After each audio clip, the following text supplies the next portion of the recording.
بسم اللہ الرحمن الرحیم، درود و سلام ہو محمد اور آل محمد پر۔ ناظرین السلام علیکم، پروگرام اخبارات کے جائزے میں خوش آمدید۔ آج بھی ہم لوگ نظر ڈالیں گے ایران، ہندوستان اور پاکستان کے مختلف اخباروں پر، مگر ایک مختصر سے وقفے کے بعد۔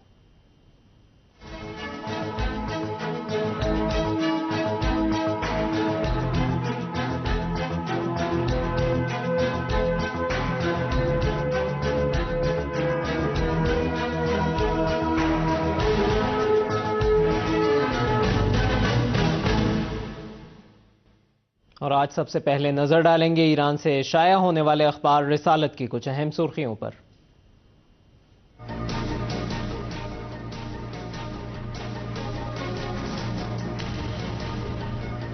آزاد سمندر میں ایران کے تجارتی بحری جہازوں کو کوئی نقصان نہیں پہنچا سکتا، ایڈمرل سیاری۔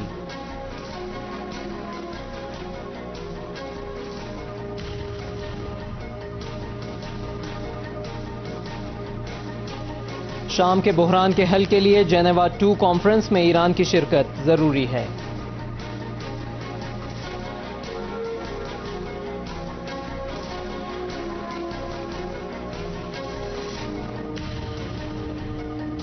سو ٹینک شامی باغیوں کے حوالے کر دیے گئے۔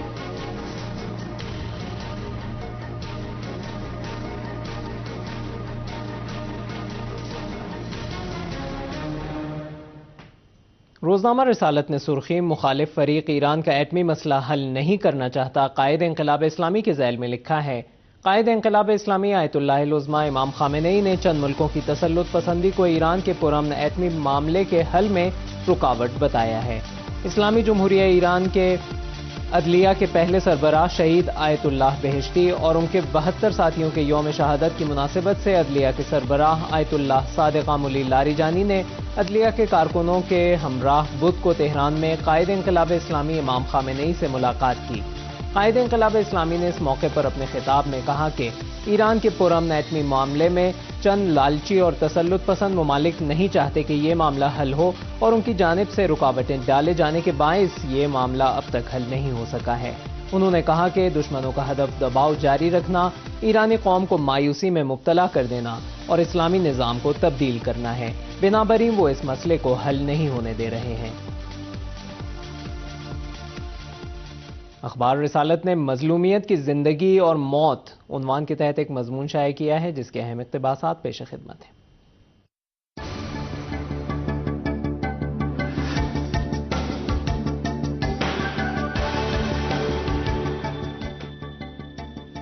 شہید آیت اللہ بہشتی نے مظلومیت میں زندگی گزاری اور مظلومیت کے عالم میں ہی ان کو موت آئی۔ وہ انقلاب اسلام کے دشمنوں کی آنکھوں کا کانٹا تھے۔ ان کی شہادت کے بعد امام خمینی نے اسی جملے سے اپنے غم کا اظہار کیا تھا۔ شہید بہشتی نے انقلاب کی سیاست کو روشن کیا، لیکن یہ خورشید درخشاں سامراجی طاقتوں کے شیطانی منصوبے کی وجہ سے زیادہ دنوں تک اپنی روشنی بکھیر نہ سکا۔ انہوں نے اپنی مختصر زندگی میں اسلامی انقلاب کی عظیم خدمات انجام دی ہیں۔ وہ ایک فقیہ اہل بیت تھے۔ انہوں نے نوجوانوں کو اسلامی تعلیمات سے آشنا کرنے کے لیے بہت ساری خدمات انجام دی ہیں۔ اسلامی انقلاب سے قبل انہوں نے مختلف شعبوں میں جد و جہد کی، اور انقلاب کی کامیابی کے بعد جب امریکہ اور صہیونی حکومت کی قیادت میں کفر و نفاق کے محاذ نے سازشوں کا سلسلہ شروع کیا تو ان کے سامنے سینہ سپر ہونے والی شخصیت کا نام بہشتی تھا۔ انہوں نے جمہوری اسلامی پارٹی میں تمام انقلابی دھڑوں کو یکجا کر دیا اور نفاق کا مقابلہ کرتے ہوئے لبرلزم کے مکروہ چہرے سے لوگوں کو آشنا کیا۔ ان کی شہادت نے یہ ثابت کر دیا کہ لبرلزم کی نقاب کے پیچھے دہشت گردی کا مکروہ چہرہ چھپا ہوا ہے، اور ان کا اصل مشن بے رحمی اور تشدد ہے۔ ان کی شہادت کے بعد لوگوں نے ان کے محاذ کی حقانیت کا بخوبی ہی علم حاصل کیا۔ آج ایرانی قوم کی ساری امیدیں دینی تعلیمی مراکز سے ہیں۔ 32 برس قبل جب ایرانی قوم 7 تیر کے دن شہید ہونے والوں کی تشییع جنازہ کر رہی تھی تو یہ نعرہ لگا رہی تھی کہ دشمن کیا سوچتا ہے، ایران بہشتی جیسے لوگوں سے بھرا ہے۔ عوام کو دینی مدارس سے توقع ہے کہ بہشتی جیسی شخصیتیں پیدا کریں اور حوزہ علمیہ میں تعلیم حاصل کرنے والی تیسری نسل کو اس طرف توجہ دینی چاہیے۔ آج کی نسل کو، آج کے سماج کو اور آج کے حالات کو ایک بار پھر بہشتی کی ضرورت ہے۔ یہ تھا روزنامہ رسالت کا ایک منتخب مقالہ، اور پروگرام کے اگلے حصے میں بھی ہمارے ساتھ رہیے گا. ہم آپ کو لے چلیں گے نئی دہلی اسٹوڈیو.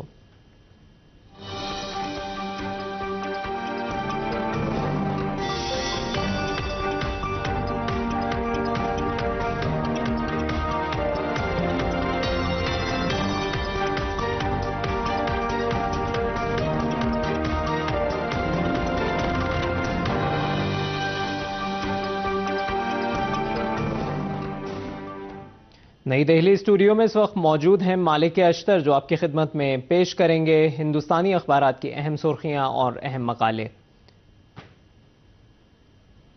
بسم اللہ الرحمن الرحیم. السلام علیکم. تہران اسٹوڈیو سے شکریہ کے ساتھ نئی دہلی اسٹوڈیو سے اخبارات کا جائزہ لے کر حاضر ہوں میں مالک اشتر.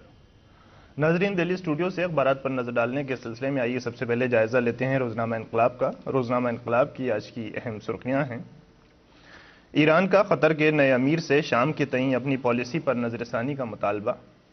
اخوان المسلمین پر عرب ممالک کے داخلی امور میں مداخلت کا الزام. عرب امارات پولیس کے سربراہ نے کہا کہ تنظیم عرب حکومتوں کا تختہ پلٹنے کی سازش کر رہی ہے. روسی صدر ولادیمیر پوتین کا CIA کے سابق اہلکار ڈیوڈ اسنوڈن کو امریکہ کے حوالے کرنے سے انکار. اخبار نے افغانستان کو 3 حصوں میں تقسیم کرنے کی سازش کے عنوان سے شکیل حسن شمسی کا ایک مضمون شائع کیا ہے. مضمون میں کہا گیا ہے کہ تقریباً 12 سال تک افغانستان میں دہشت گردی کے خلاف نام نہاد عالمی جنگ لڑنے والی ناٹو افواج کی واپسی کے دن جیسے جیسے قریب آ رہے ہیں، ویسے ویسے امریکہ اور اس کے حلیف اپنے اخراج کا باعزت طریقہ تلاش کرنے میں لگے ہوئے ہیں. اپنی ہتک آمیز شکست کو چھپانے کے لیے امریکہ نے اپنے حلیف قطر اور سعودی عرب کی معرفت طالبان سے رابطہ قائم کیا اور ان سے گفت و شنید کی پیشکش کی. ظاہر ہے طالبان کو اس گفتگو میں کوئی خاص دلچسپی نہیں ہے، کیونکہ ان کو معلوم ہے کہ وہ بات چیت کریں یا نہ کریں، امریکی افواج افغانستان میں مزید وقت گزارنے کی پوزیشن میں نہیں ہیں. مضمون میں آگے کہا گیا ہے کہ جہاں طالبان کی طاقت بڑھ رہی ہے، وہیں دوسرا سچ یہ ہے کہ طالبان سے نفرت کرنے والوں کی تعداد میں بھی زبردست اضافہ ہوا ہے. افغانستان اور پاکستان کے عام لوگ طالبان کے ظلم و ستم سے بری طرح بیزار ہیں. اسی سبب سے افغانستان کے معاملات میں دلچسپی رکھنے والے لوگ یہ بات محسوس کر رہے ہیں کہ ناٹو افواج کے ہٹتے ہی افغانستان خانہ جنگی کا شکار ہو جائے گا، کیونکہ وہاں پشتون، ازبیک اور ہزارہ قبائل کے مابین جنگ کی صورتحال پیدا کر کے افغانستان کو 3 حصوں میں تقسیم کرنے کا خاکہ CIA بہت پہلے تیار کر چکی ہے. یعنی اب افغانستان نام کا کوئی ملک دنیا کے نقشے پر نہیں رہے گا، بلکہ 3 چھوٹی چھوٹی ریاستیں وہاں نظر آئیں گی.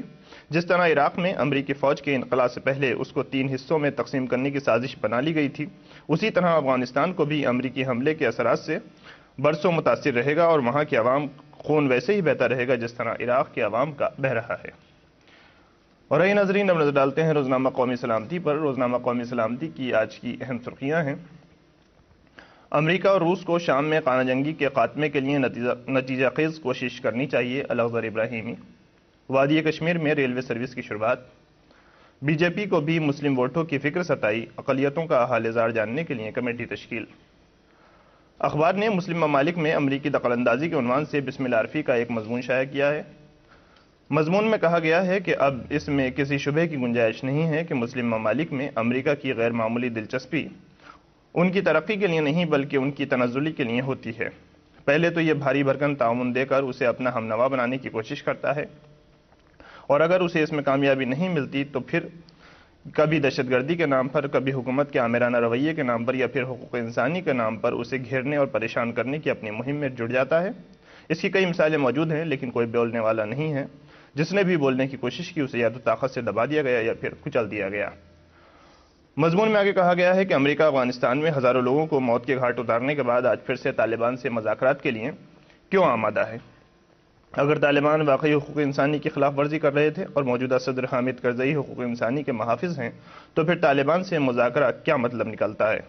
کہیں ایسا تو نہیں ہے کہ اب امریکہ کا حامد کرزئی سے جی بھر چکا ہے اور وہ اپنا محبوب بدلنا چاہ رہا ہے؟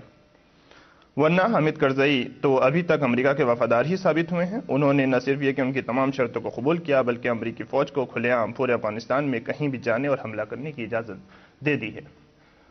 اور رہی ناظرین، آخر میں نظر ڈالتے ہیں روزنامہ راشٹریہ سہارا پر. روزنامہ راشٹریہ سہارا کی آج کی اہم سرخیاں ہیں: ہند چین خصوصی نمائندہ مذاکرات کل سے. ڈالر کے مقابلے روپے میں بھاری گراوٹ. حجاز مقدس میں گرم ترین دنوں میں ماہ سیام کی آمد. اخبار نے ذرا نم ہو تو یہ مٹی بڑی زرخیز ہے ساقی کے عنوان سے جمشید عادل علی کا ایک مضمون شائع کیا ہے۔ مضمون کہتا ہے کہ دنیا جانتی ہے کہ اگر اوقاف کا نظام اور آمدنی درست ہو جائے تو ملت کے وارے نیارے ہو جائیں گے۔ کولکاتہ، حیدرآباد، منگلور، میسور سے لے کر لکھنؤ، پٹنہ، بہار شریف، دربھنگہ، پورنیہ تک وقف کی املاک کا ٹھکانہ نہیں ہے۔ بہار شریف کی صغرا وقف، کولکاتہ کے غلام محمد ٹرسٹ، ٹیپو سلطان ٹرسٹ وغیرہ کے بارے میں اگر صحیح اطلاعات مل جائیں تو ان کی املاک پر وقف کا کنٹرول ہو جائے تو ان کی آمدنی سے ہی ان علاقوں کے مسلمانوں کی فلاح و بہبود کی راہیں ہموار ہو سکتی ہیں۔ اگر صحیح ڈھنگ سے اوقاف کی آمدنی کا استعمال ہو تو ملک و ملت کی عظیم خدمت انجام دی جا سکتی ہے، مگر سوال تو یہ ہے کہ نہ نومن تیل ہوگا نہ رادھا ناچے گی، کیونکہ بھائی لوگوں نے ایک دوسرے کی ٹانگ کھینچنا شروع کر دیا ہے۔ تو ناظرین، یہ تھا دہلی اسٹوڈیو سے اخبارات کا جائزہ۔ اسی کے ساتھ جائزہ ختم ہوتا ہے۔ اجازت دیجیے، خدا حافظ۔ بہت بہت شکریہ مالک اشتر، اور ایک وقفے کے بعد آپ کی خدمت میں حاضر ہوں گے۔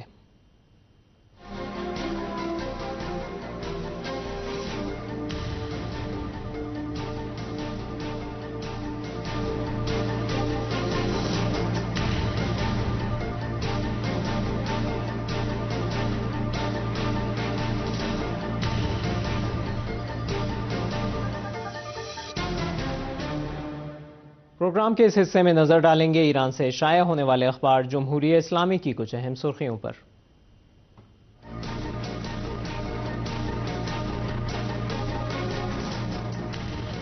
سب کو عوام کی جانب سے منتخب صدر کی مدد کرنا چاہیے، قائد انقلاب اسلامی۔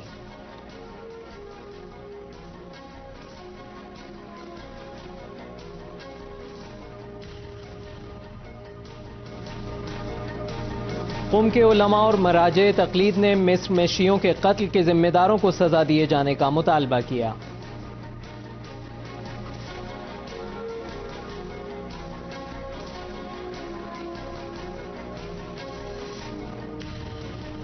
سلفی شدت پسند رہنما الاسیر کی گرفتاری کے لیے لبنان میں وسیع پیمانے پر آپریشن کا آغاز۔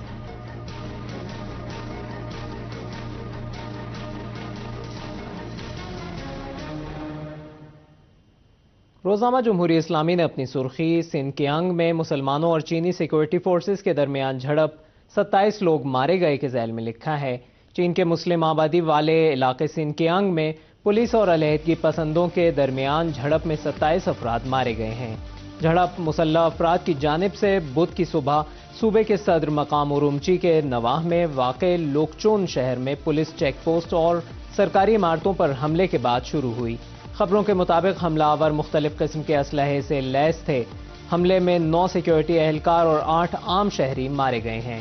اس سے پہلے ماہ اپریل میں ہونے والی مسلح جھڑپوں میں 6 پولیس اہلکاروں سمیت 21 افراد ہلاک ہو گئے تھے۔ سنکیانگ میں عام طور پر کشیدگی رہتی ہے اور مسلم اکثریت والے اس علاقے کے لوگ چین کی حکومت کی امتیازی پالیسیوں پر اعتراض کرتے رہتے ہیں۔ حملے کی وجوہات کا علم نہیں ہو سکا ہے۔ روزنامہ جمہوریہ اسلامی نے مصر میں شیعوں کا قتل اور الازہر کا موقف عنوان کے تحت ایک مضمون شائع کیا ہے، جس کے اہم اقتباسات پیش خدمت ہیں۔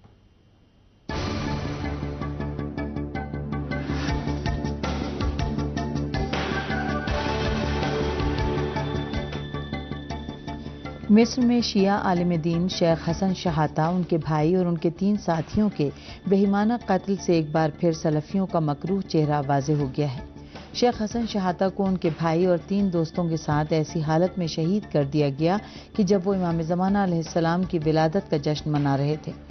شیخ شحاتہ کا گناہ صرف یہ تھا کہ انہوں نے برسوں پہلے مذہب شیعہ قبول کر لیا تھا۔ مصر کے اعلیٰ حکام خاص طور پر محمد مرسی کی جانب سے حزب اللہ کے خلاف بیانات کی وجہ سے شیعوں کے خلاف سلفیوں کی نفرت میں اضافہ ہو گیا۔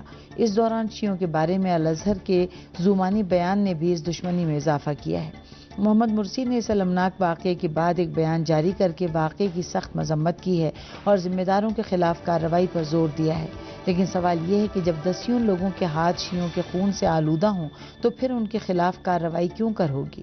الازہر نے اپنے بیان میں واقعے کی شدید مذمت کی ہے، تاہم ایک ایسی حدیث نقل کی ہے جس میں کہا گیا ہے کہ اگر مسلمان ایک دوسرے پر تلوار اٹھائیں گے تو قاتل و مقتول دونوں جہنم میں جائیں گے۔ اس حدیث کا ایسے حالات میں ذکر کیا گیا ہے کہ جب ابو مسلم گاؤں میں 5 شیعوں کو مظلومیت کے عالم میں شہید کیا گیا ہے۔ مصر میں 5 شیعوں کے خلاف جس قسم کا جرم کیا گیا ہے وہ یقینی طور پر شیعوں پر سلفیوں کا آخری ظلم نہیں ہوگا۔ مصر کے صدر محمد مرسی کو اخوانی نظریات کے جال سے خود کو آزاد کرنا ہوگا، ورنہ وہ مصر جیسے ملک کو سنبھالنے میں کامیاب نہیں ہوں گے، کیونکہ اس قسم کے نظریات سے شدت پسندی میں اضافہ ہوتا ہے۔ مصر کو ایسا ملک بننا چاہیے جہاں مختلف آسمانی ادیان کے ماننے والے امن و امان کے ساتھ زندگی گزار سکیں۔ ایسا ملک بنانے کے لیے دور اندیش حکام کی ضرورت ہے کہ جو خود بھی ہر طرح کی شدت پسندی اور تعصب سے دور ہوں۔ اب دیکھنا یہ ہے کہ کیا مصر کے صدر کے طور پر محمد مرسی اور جامعۃ الازہر کے مفتی کی حیثیت سے شیخ احمد الطیب اور ان حالات پر قابو پانے کی صلاحیت رکھتے ہیں۔ یہ تھا روزنامہ جمہوریہ اسلامی کا ایک منتخب مقالہ، اور پروگرام کے اگلے حصے میں بھی ہمارے ساتھ رہیے گا۔ ہم آپ کو لے چلیں گے اسلام آباد اسٹوڈیو۔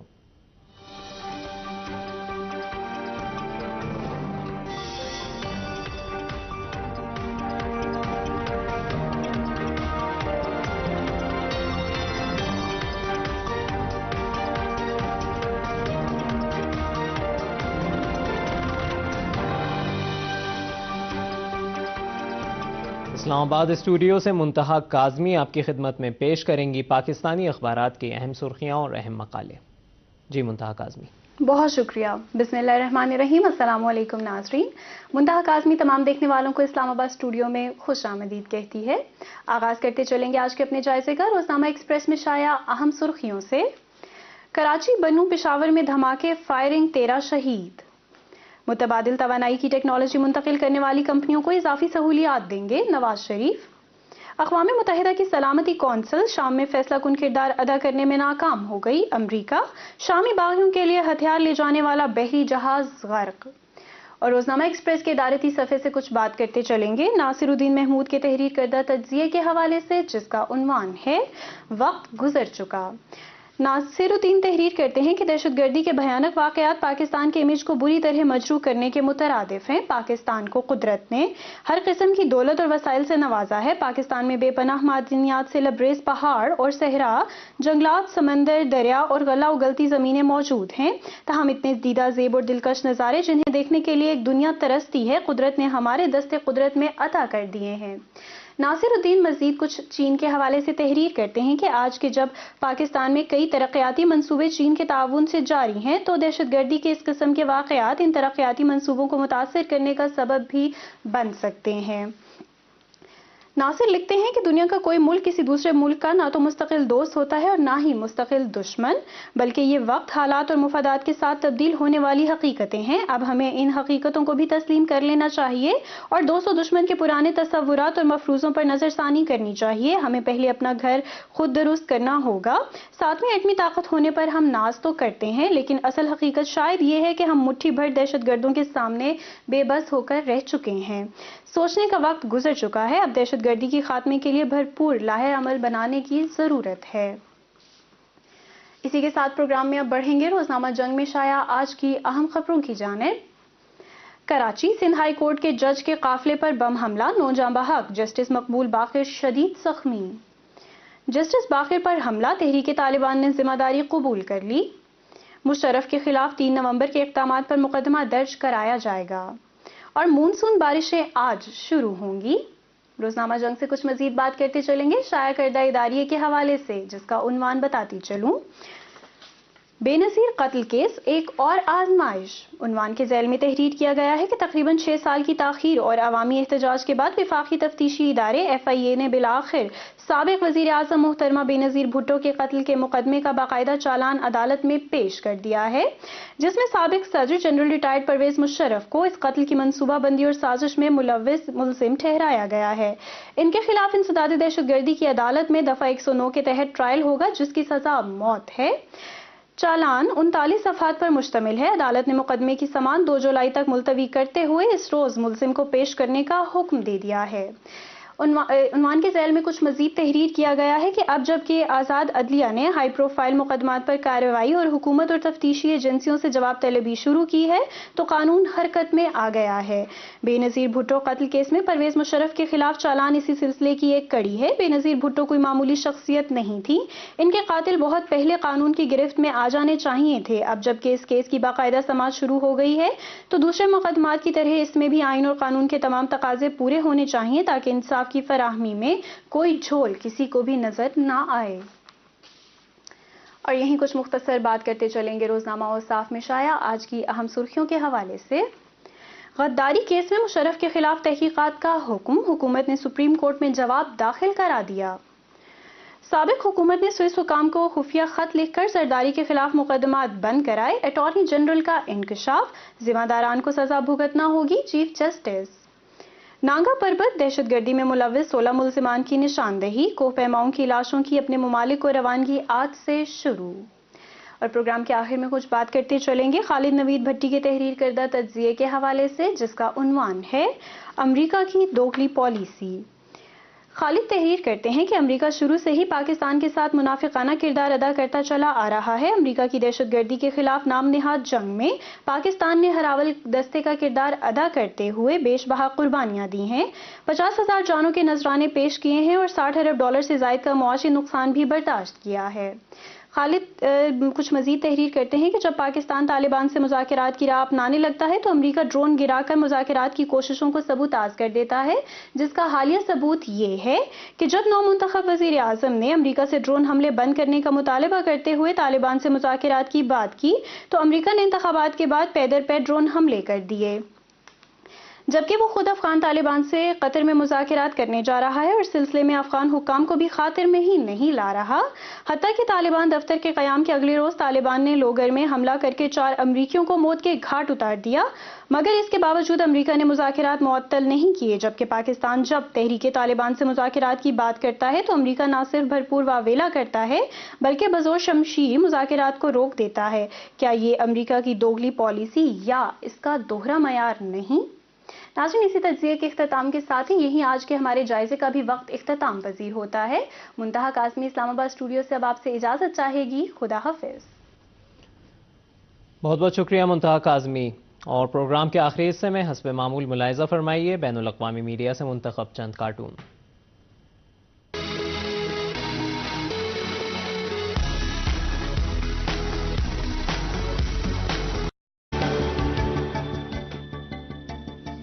شہید آیت اللہ بہشتی نے مظلومیت میں زندگی گزاری اور مظلومیت کے عالم میں ہی ان کو موت آئی۔ وہ انقلاب و اسلام کے دشمنوں کی آنکھوں کا کانٹا تھے۔ ان کی شہادت کے بعد امام خمینی نے اسی جملے سے اپنے غم کا اظہار کیا تھا۔ شہید بہشتی نے انقلاب کی سیاست کو روشن کیا، لیکن یہ خورشید درخشاں سامراجی طاقتوں کے شیطانی منصوبے کی وجہ سے زیادہ دنوں تک اپنی روشنی بکھیر نہ سکا۔ انہوں نے اپنی مختصر زندگی میں اسلامی انقلاب کی عظیم خدمات انجام دی ہیں۔ وہ ایک فقیہ اہل بیت تھے۔ انہوں نے نوجوانوں کو اسلامی تعلیمات سے آشنا کرنے کے لیے بہت ساری خدمات انجام دی ہیں۔ اسلامی انقلاب سے قبل انہوں نے مختلف شعبوں میں جد و جہد کی اور انقلاب کی کامیابی کے بعد جب امریکہ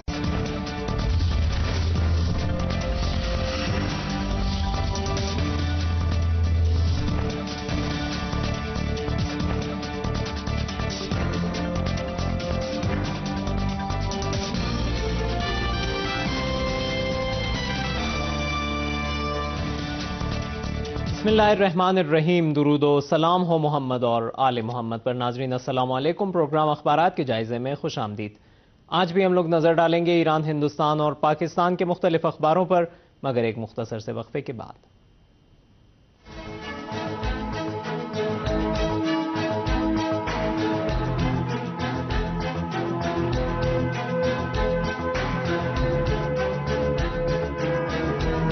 ہمراہ بدھ کو تہران میں قائد انقلاب اسلامی امام خامنئی سے ملاقات کی۔ قائد انقلاب اسلامی نے اس موقع پر اپنے خطاب میں کہا کہ ایران کے پرامن ایٹمی معاملے میں چند لالچی اور تسلط پسند ممالک نہیں چاہتے کہ یہ معاملہ حل ہو، اور ان کی جانب سے رکاوٹیں ڈالے جانے کے باعث یہ معاملہ اب تک حل نہیں ہو سکا ہے۔ انہوں نے کہا کہ دشمنوں کا ہدف دباؤ جاری رکھنا، ایرانی قوم کو مایوسی میں مبتلا کر دینا اور اسلامی نظام کو تبدیل کرنا ہے، بنابراین وہ اس مسئلے کو حل نہیں ہونے دے رہے ہیں۔ اخبار رسالت نے مظلومیت کی زندگی اور موت عنوان کے تحت ایک مضمون شائع کیا ہے جس کے اہم اقتباسات پیش خدمت ہیں۔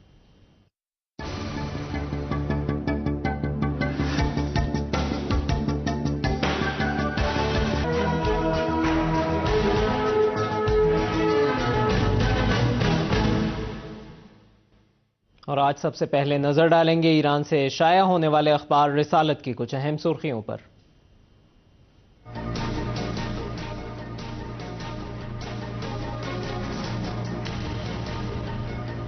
آزاد سمندر میں ایران کے تجارتی بحری جہازوں کو کوئی نقصان نہیں پہنچا سکتا، ایڈمرل سیاری۔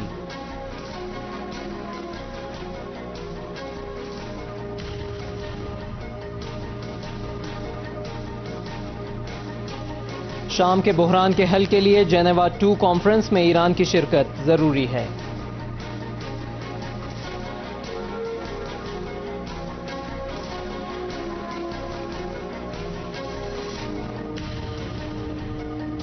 سو ٹینک شامی باغیوں کے حوالے کر دیے گئے۔